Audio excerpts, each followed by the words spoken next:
We are not quite ready to start the October 23rd, 2024 regular board meeting of the Champaign County Developmental Disabilities Board. We will start in just a couple minutes, and we do have a board member on the Zoom. So when we're ready, we should vote her in too.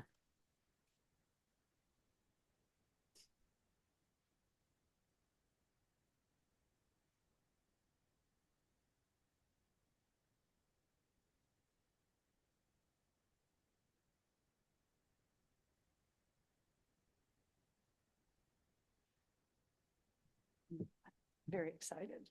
Are you excited about our fun project?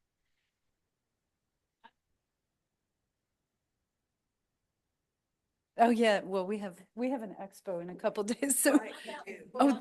the other Like Saturday. oh another other project. Oh my gosh, we do have other projects I've been procrastinating. Now I get it. Okay. Morning. Good morning. All right. We have, Depends on which clock you look at. I know, we're good. And once you got, and Stephanie's here, she can do roll call and all that. But once we've got called to order and roll call for here, we can vote Vicky in because she's on the Zoom. Oh, wonderful. Well, I'm public meeting to order. Okay, will this meeting come to order, and can we have the roll call, Kim? Or Stephanie? Who's doing the roll call? Stephanie. Susan Fowler, Present. Kim Fisher, Georgiana Schuster, Present. Ann Robin. Here. Vicky Nicewander.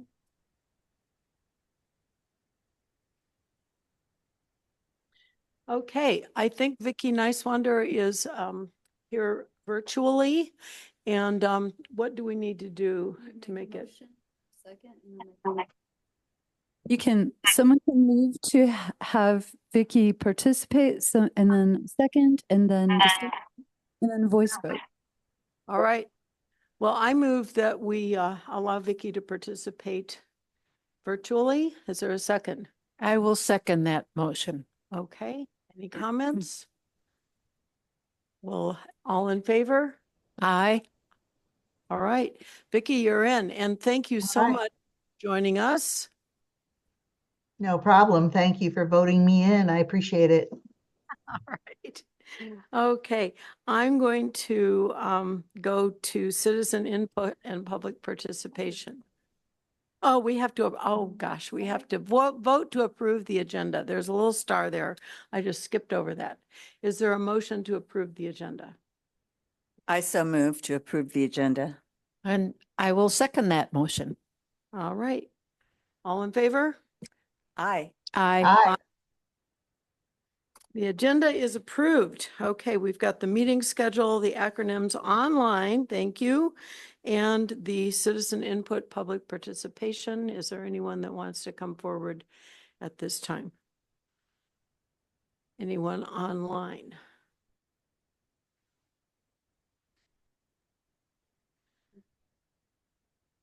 Okay, the next item is chairperson's comments. I am standing in for our chairperson, Vicky, and I hope Vicky is making a good recovery, and thank you for joining us. This should be a fairly straightforward meeting, but one never knows. Thank everyone for being here, and thank you, Georgianne, for being here, filling in. We really, really appreciate it. Thank you for your service. Lynn? I'm going to defer comments. I think I've put plenty of comments into the packet. Is that okay? You put Okay. some good comments into the packet, and you also send us good things in between meetings for our perusal and thought. Next item is approval of the board meeting minutes. I move to approve the board minutes for the 9/18/24 DD board meeting, and then also the 9/25 study session, which included the mental health board along with the DD board. I will second that motion. Okay. All in favor? Aye. Aye. Okay. Aye. And the next item is the vendor invoice list, pages 9 to 13. Can I have a motion to approve the vendor invoice list as printed? I'll make that motion to approve the vendor invoice list as printed. I will second as printed. Any questions or comments? Okay, all in favor? Aye. Aye. Aye. All right. Any opposed? I heard all the voices, so I think we're all good. Next items are staff reports. As usual, the staff reports are thorough and very interesting reading. And thank you to the staff. I don't know how you have time to do all of those things and record all of them. I would have difficulty myself, but thank you for keeping us informed as to what you are doing and what's going on in the community. Any comments about staff reports? New business. Item A is summaries of the PY 2024 IDD program results, pages 29 to 44. This is an information only. Are there any comments or questions?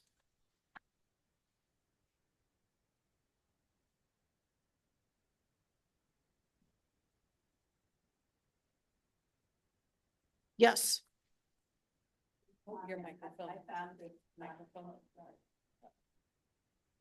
I had so many questions after I read the report, and I'm not going to ask them here, but I've had a side conversation with Lynn, and I think she's had one with Kim, that there's the potential to have, at least in some selected cases, some interesting data over time, since this is collected every year. And we've talked about this before, but it's not always clear what the percentages mean versus what the numbers mean. So, you know, if 165 targets are served over 165, that's clearly 100%. And that's great. But sometimes percentages are used and it's just really hard to determine what it relates back to. And so not to add any work to the staff right now. I think just thinking in the future about, are there a couple of indices that we want to look at more carefully, might make it worth pursuing it a little bit more intentionally, but not across the board. Not across the board. Thank you. Thank you for your comments, Susan. I agree. And, you know, having done this for a number of years now, I would say that the reports are way more readable, user-friendly, informative, reflect reality on the ground than they used to be. And the whole purpose of a report is for the public and for us as a board to understand what's really going on. So increasing clarity is certainly a goal. And I just want to commend people, both the agencies and the staff, for making it as user-friendly as you have, up to date. And probably people will be open to further suggestions to make it even more understandable. Thank you. Any other comments about that?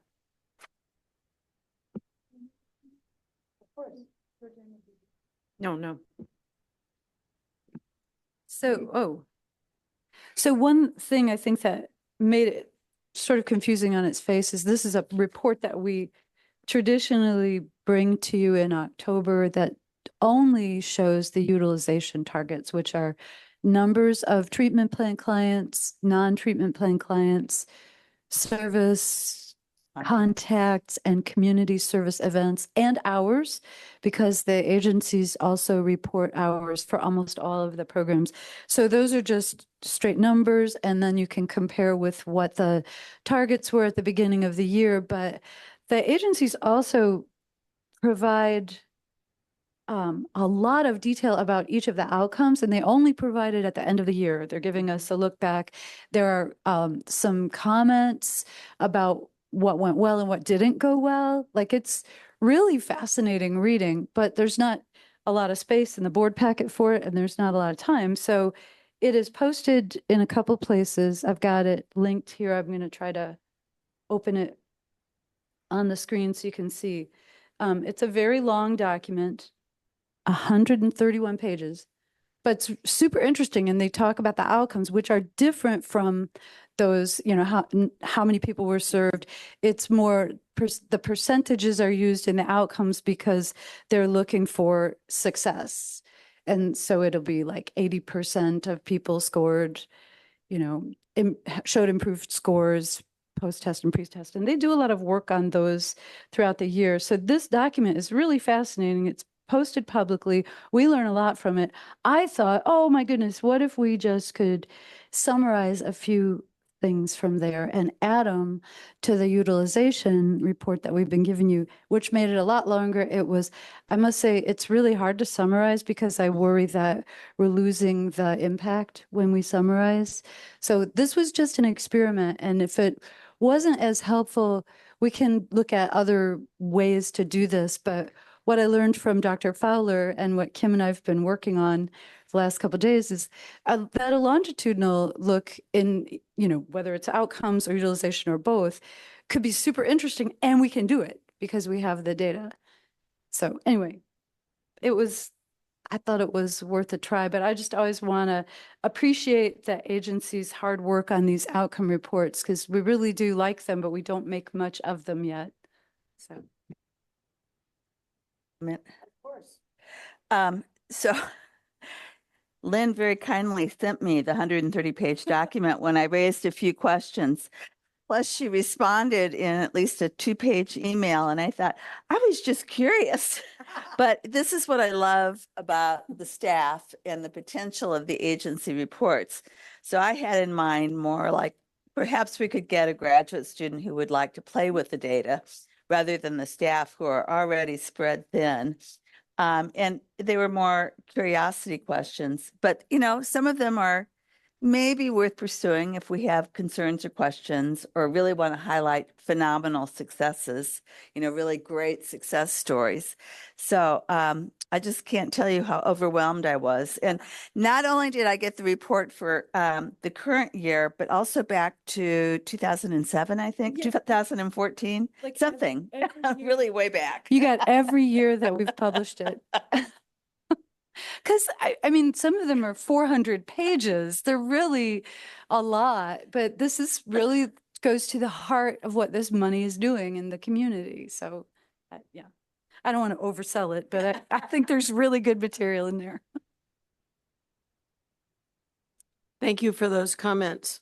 Any other discussion on these reports? Could I add one comment? Yes, of course. I think just to simplify, the utilization data is outputs, and then we added the outcomes. So just to simplify it a little bit, those utilization, those are outputs. So it's really easy to just look at that and know those are straight numbers of people served. And then the outcomes go more in depth of what people are actually doing and how successful they're being with the fund. Yes.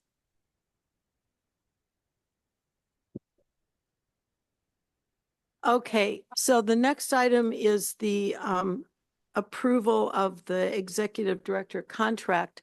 And Lynn and I talked yesterday. Neither one of us are sure what the legal protocol is. Well, I'm not sure. She may be sure. I think she does not have to leave the room, but she wanted to leave the room. This is still a public meeting. She can go online and listen to everything that we have to say. Just remember that. The contract has been negotiated. It starts January 1 of 2025 and goes through December 31 of 2026. So it is a 2-year contract. She had an evaluation. The presidents of both boards signed off on the evaluation. It was a very good evaluation. And we just have to vote on approving her contract. And I do not have a copy of the contract in here. So can I have a motion? I would move to approve it. This is Vicky. Thank you, Vicky. Second? Georgina? I will second that motion to approve. Okay. All right, we have a motion and second. Any discussion? Keep our hands on her. Loser. Okay, I think this is just a voice vote. All in favor? Aye. Aye. Aye. Any opposed? Any abstentions? Okay, the motion is approved. We need Lynn back. Somebody want to give her a shout back there?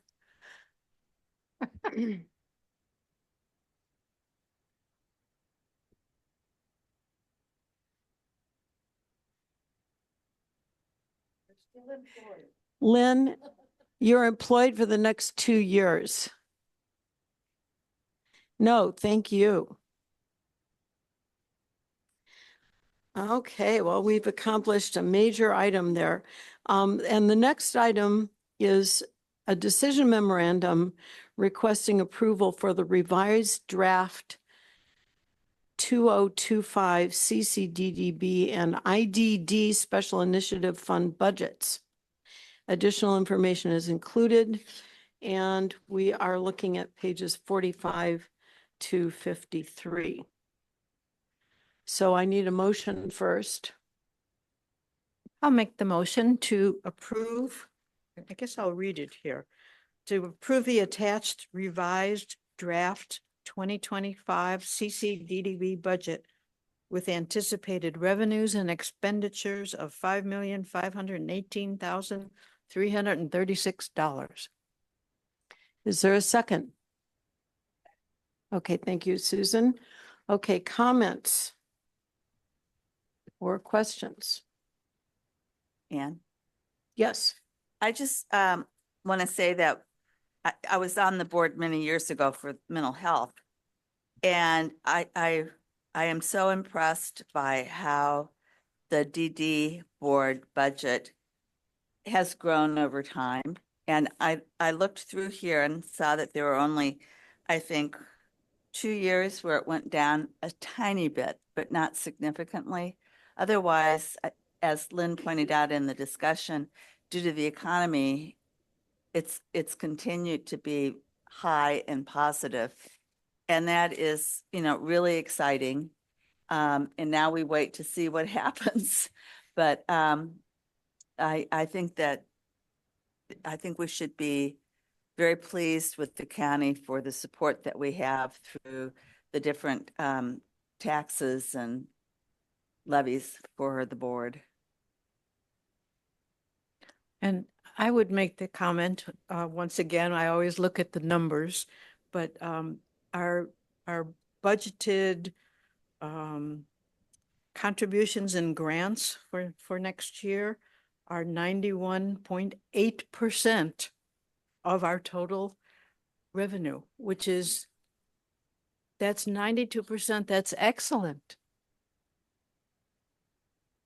Thank you for that comment. I actually had underlined that number myself because I don't know any other board that can probably make that comment.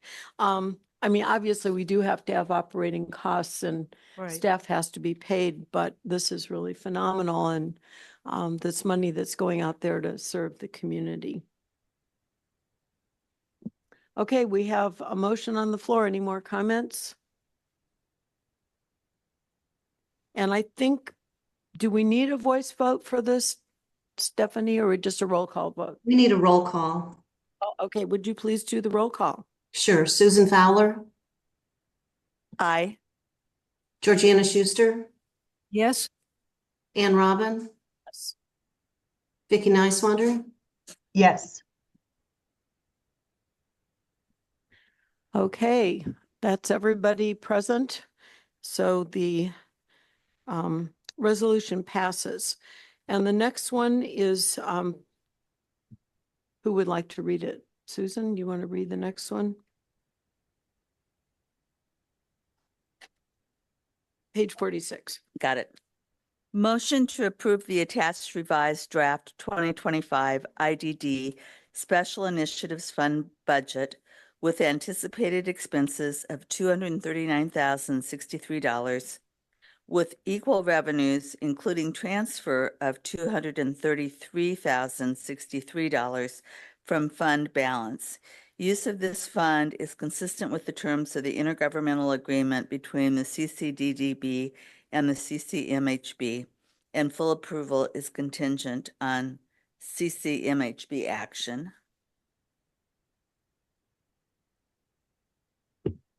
Is, I moved to you to move. approve it. Is there a second? I will second that motion. Okay. Is there a discussion about this? Do we need clarification of what this means? Susan? Yeah, is this the money that's left from the sale of the Scylla?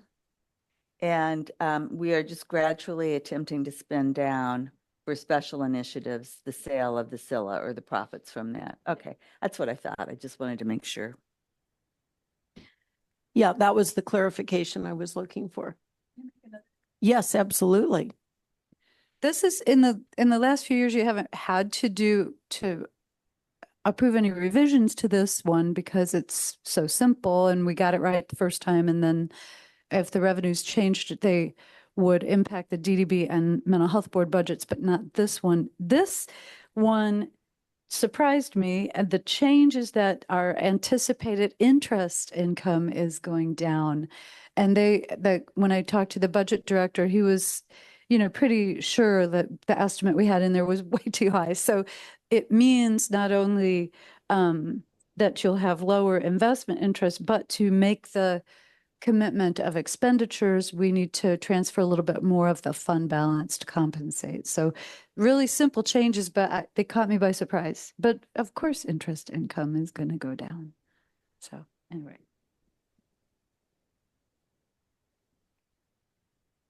Any further discussion of this item? Okay, I think we need a roll call vote. Georgiana Schuster, Yes. Susan Fowler, Yes, Ann Robin, Yes. Vicky Niswander. Yes. Okay, the motion passes. And moving along, we've got a Engage Illinois information piece, pages 54 to, or 54 to 56. Anyone want to make a comment about this? Lynn? Somebody making a comment? This might be, I'm Mrs. Niswander. I don't know if you want to talk about the project generally. I put this in here even though it's past the date, but it was a call for input for Engage Illinois to speak to the governor. So this was, I don't know, I thought it was kind of informative anyway. And it also shows what they've been up to. But you might know more about what they've been up to also, in addition to that. It's hard that, they're busy, it's family members, so they're not, just like jumping to send us a report, which is A-okay. I wasn't involved in the development of this letter other than they contacted me and said, do you have any input, any feedback on what we've written? And originally what they had in here was a lot of language about relying on the ICAP to determine needs for people. And I replied and said, I think the ICAP, number one, is way outdated and should not be relied upon for anything, any future initiatives. And so they did remove that language. But other than that, it was not at a very opportune time for me to review. So that's as far as my input went on it. Thank you for that. Any other comments about this information? Okay, I'm going to move on to the evaluation capacity building project update. Do we have someone from the evaluation team that is going to speak with us?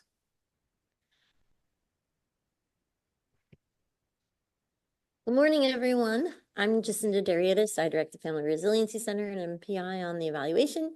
We're happy to report that we have been continuing with our technical assistance with 3 of the different programs, and that's been going really, really well, ranging from helping to identify and develop new survey instruments for outcomes, logic models, and so forth. And speaking to the difference between outputs and outcomes, we are hosting a virtual workshop with the agencies on November 21st at 10:30, and we're going through the existing repository of measures and going through how to utilize it, how to improve it, and also talking about best practices in selecting and developing outcome measures. So it's virtual because the repository is virtual, and we want to see how useful and utilized it currently is and what we can be doing to improve it so that it's useful for all of the agencies.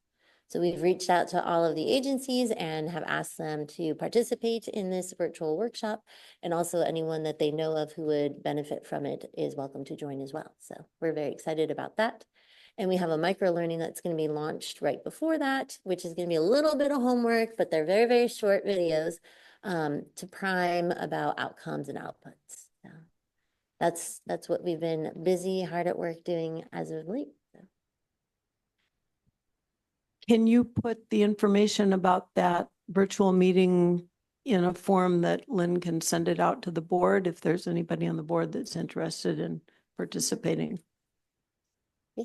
All right. Yeah. Thank you. Absolutely. You're welcome to come and learn about outcomes. That'd be fabulous. So great. Thank you.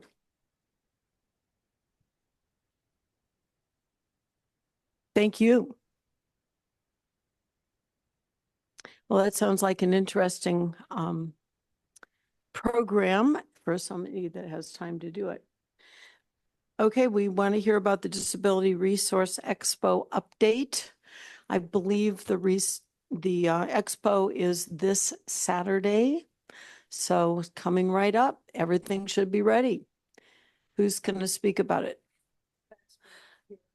Everything should be ready, but we're doing a lot of preparation still, so everything will be ready. Let's say that. Yeah, the expo is Saturday at Marketplace Mall from 11 to 4.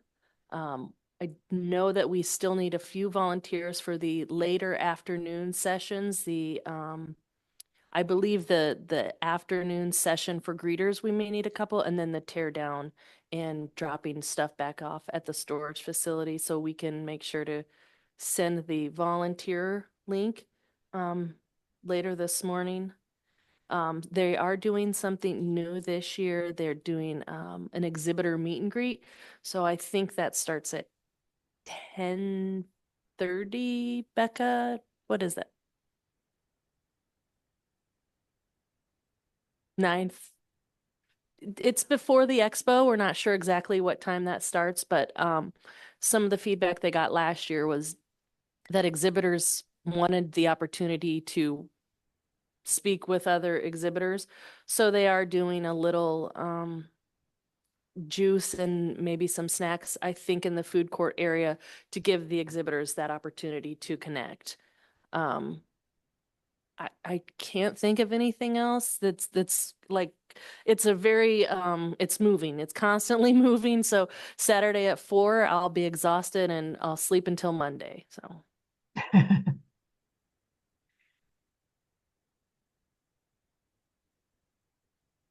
There might be folks online to speak to it too. I know Vicky Nicewander and Chandra Somerville may have something to add. We also have the volunteer coordinators here, right?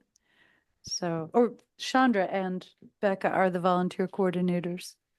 So, I don't know if you guys want to add anything. I would be happy to just to refresh the memories of folks who are listening today that Allison and what's her husband's name? Gosh, drawing a blank here. Must be the pain medication. They have done a fabulous job of organizing this event, and I just can't say enough about how positive this has become for our community and for the disability community in general. So thank you to both of them. I think volunteering is going well. And so I just want to thank everybody that has stepped up to serve. And Becca and Ashley, we have created like a really great team. And it's been a good experience just on how we can continue to execute this, because this event does require a lot of volunteers and different partnerships. So thank you all again.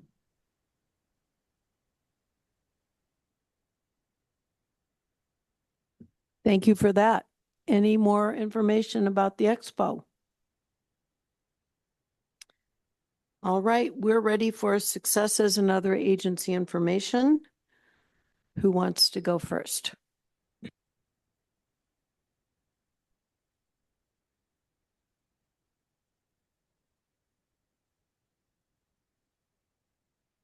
Hi, I'm Becca with Community Choices. I'll just sort of tag on to the conversation about the expo briefly to say that, Kim, you're absolutely correct.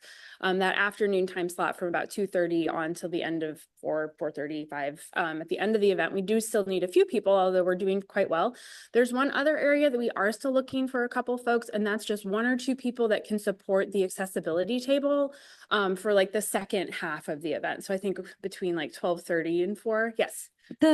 The Sign Up Genius says that's reserved for Parkland OT students. I just heard, I need to change that because I just heard back from the Mike Weaver who coordinates the OT students at Parkland, and they have always, for the past many years, always filled those spots. And he reached out just yesterday to say that they'd actually changed a few things this year and that they didn't have as many people.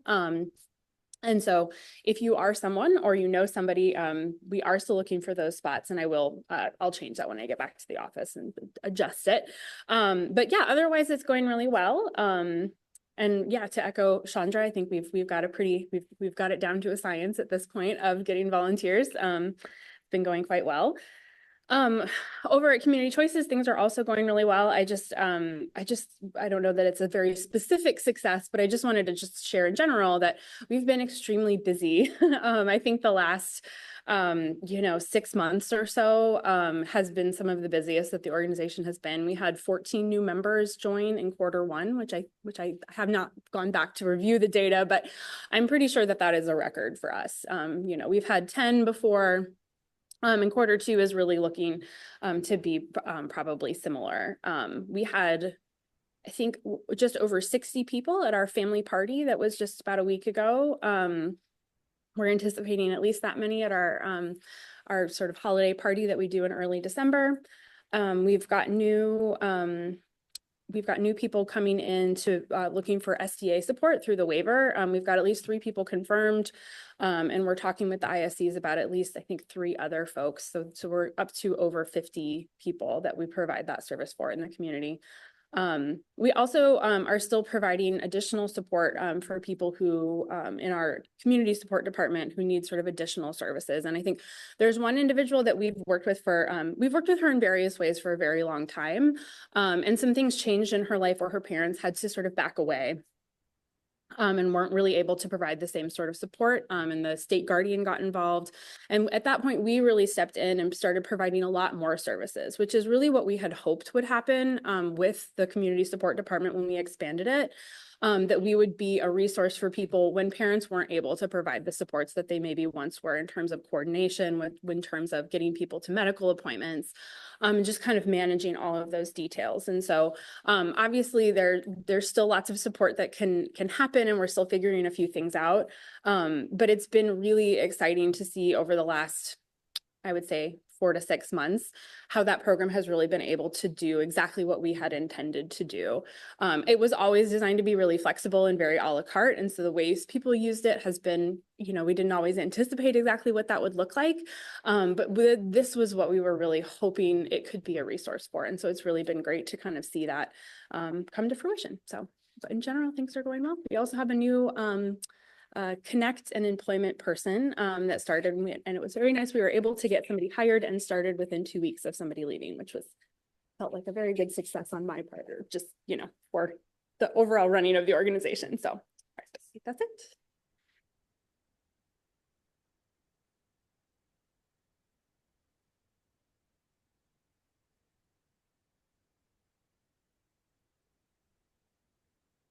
Good morning, Patty Walters from DSC, and I'm using my phone as a list today because I was out of the office most of last week and had some things that I wanted to make sure and mention. So just wanted to let you know that I've got a list that I created. First of all, thank you. Last month, DDB and MHB hosted the study session for advocates to come and present, and it was really nice to be here and hear that. And I know that they really enjoyed the opportunity to speak. Last year was the first time that you guys did that, and I felt like this year the flow, the moderator, it was a really nice event, and just wanted to acknowledge and recognize that. And I know that we've gotten a lot of feedback. Of course, Wendy is very excited about any future opportunities that she has, and we'll definitely be utilizing her in some other forums. One of the things that got mentioned at that meeting was the Crow and the open house. The December holiday open house is scheduled for Sunday, December 8th from 11 to 5. So I wanted to make sure to share that. I know that there were some Star Wars fans and a couple other things that got mentioned. And so I know those items will be available, and we're looking for a good crowd for that. It's always a fun time. Yesterday, there was an EI rally for early intervention services. Bev Baker from United Way kind of emceed the event. It was very well attended. There were a few families that provided some testimony about the challenges that they're facing in accessing EI services, and the intent is for to rally the state to invest more into EI because there's waiting lists for services, and there's not enough providers, there's not enough therapists, and that starts with the developmental therapist all the way through the other disciplines of PT, OT, and speech. We have a really cohesive team, and Heather is the person for our program that does screenings, and she was on site. There was some media coverage I saw this morning, just a snippet from it, but it feels like it was a very successful, productive event. And I believe there were representatives from Paul Faraci and Carol Hammond's offices also present. So hopefully it'll be kind of a start to, some momentum, and not a one and done, but it was really well attended. So I wanted to mention that. The Speak Out, Speak Up Summit was held last week. I think I shared last month that while a little disappointed that it was a 100% virtual event, we had, I think, 38 people participate, and I've got that in another. 35 different people with 8 staff supporting. Some individuals attended all 3 days, some just 1 or 2, and the theme was Advocates Unite. And presentations from people advocates across the state included supportive decision-making, able accounts, using art for advocacy, and taking control of your own life so others don't. So really good topics for that. And that's always something everybody's really excited to participate in. We were glad to be able to facilitate that. And hopefully it'll be in person. We typically have a mix. We typically have some people that actually attend in person and really enjoy the social events in the evenings that go along with all the, just like any other conference that we would attend. And then people that are still kind of committed to the virtual. So we facilitate both of those. And then next week we are hosting CQL. They come every 3 years. That's the Quality on Council, Quality and Leadership. They'll be with us from Tuesday through Saturday and doing, not Saturday, Friday. They need to leave on Friday. But anyway, we've got focus groups that are going to be with frontline supervisors, DSPs, individuals, parents and guardians. And what's really nice about being connected with CQL is it's more about quality of service. We have lots and lots of things that we do with the state standards and the, kind of requirements. And then this is kind of above and beyond that to really focus on quality. And I appreciate especially just the kind of national experience and exposure that they have, because as we all know, Illinois is not the top of many things. So hearing what they're seeing in other states can really kind of help us drive decisions moving forward and focus on some things that maybe we don't have a lot of exposure to. So we are welcoming them next week. So that's all. Oh, was there one more thing? No. I mentioned the Crow. Okay. All right. I think that's it. Thank you. Thank you. Hello, I'm LaShonda Hall from Case Center for Independent Living. And I just wanted to report on the advisory meeting that we had last month, where we talked about the ABLE account. We had someone come in from from the state treasurer's office to speak to us about that. We hosted that on September 24th.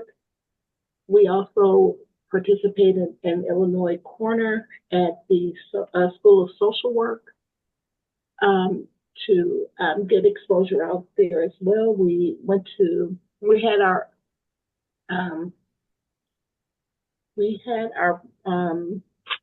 have it written down right here. We had participated in the Expungement Summit and Resource Fair at Stone Creek Church.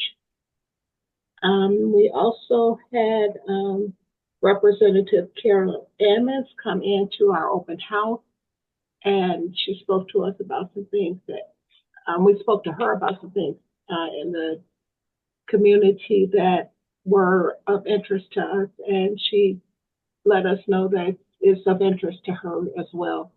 So we're getting support from the state as well. And I believe that is it. Thank you for that.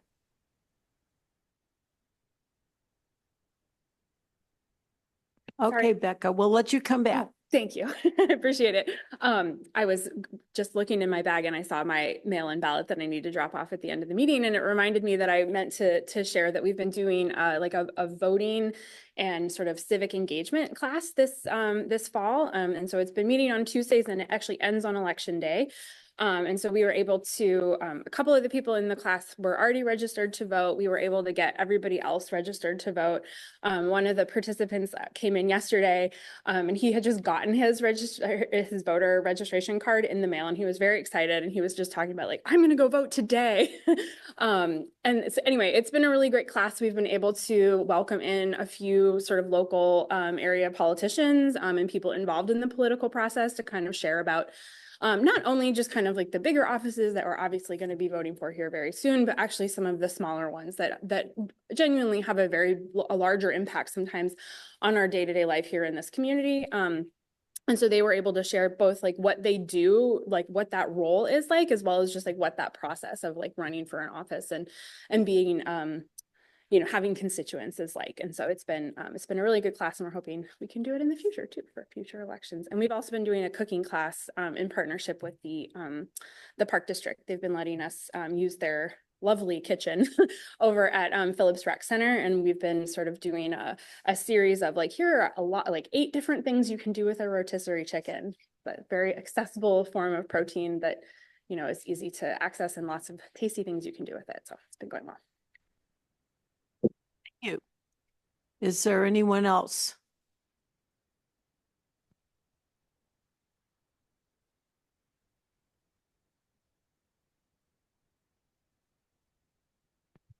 I'm Angela Yost with the Regional Planning Commission. I just wanted to give a quick update on our Community Life Short-Term Assistance Program. That's the new program we have that provides direct funding to individuals for trips or, you know, other items that they might need.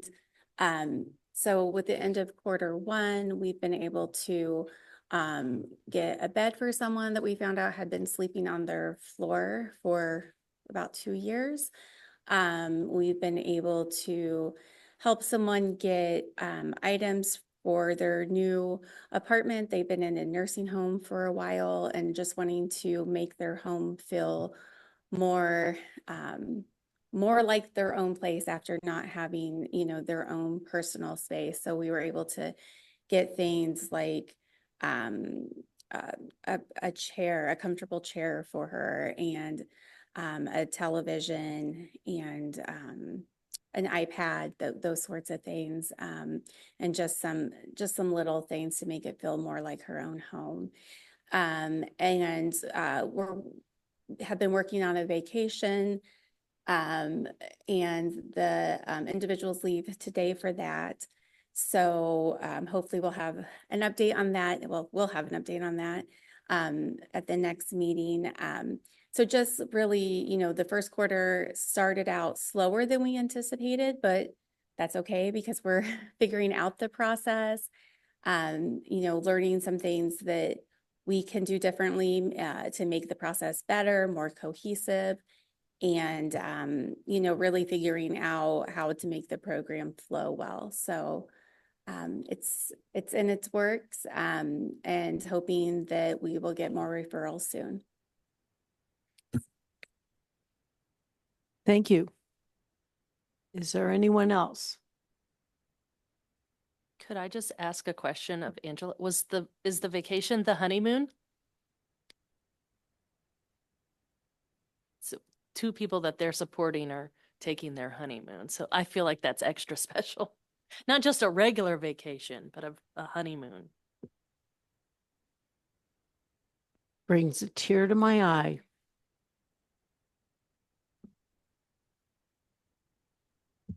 Is there any county board input? Mental Health Board. The Mental Health Board will meet this evening. They have similar business. They also have a presentation from the Coalition Summer Youth Initiatives program that they'll show slides and talk about all the different classes and offerings they had this summer and successes. And it's always a lot more like heartwarming than I expect. Like hearing what's actually happening in programs seems to be really positive. So that'll be a really nice presentation. And otherwise, it's a similar business to this one. And we're on track so far with bringing you both priorities to approve in November. Fingers crossed. That will help us stand up the application system a little bit early. So. Thank you. Are there any board announcements?